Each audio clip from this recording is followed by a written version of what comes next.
Mga boss, magandang gabi sa inyong lahat dyan.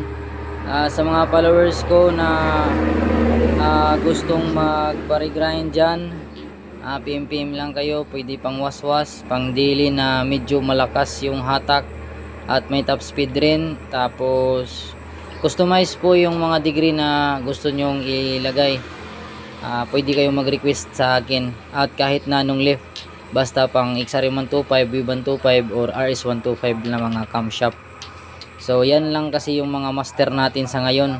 Nagre-regrindin tayo ng ibang mga cam, pero yung pinaka master ko yung pinaka masterpiece ko na talaga is yung pang Wave 125 or XR125, RS125. Ito guys, kasi ang unit natin na drag bike is dalawang 57 trail bike.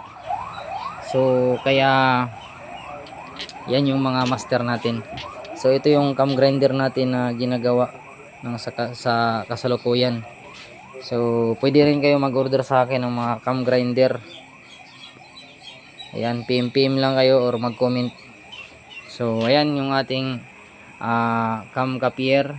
So DIY lang natin to at gumagawa rin tayo nito. Sa mga gustong magpagawa, message nyo lang or mag-comment kayo sa comment section. So guys, subukan nyo guys. Free yung tutorial sa pagdidegree at saka sa tuning na rin. I-guide ko kayo. Hindi pa naman tayo kalakasan sa ngayon, pero hindi rin tayo pinakamahina. So kita nyo naman sa mga videos natin na ina-upload. Yan lang guys. Maraming salamat.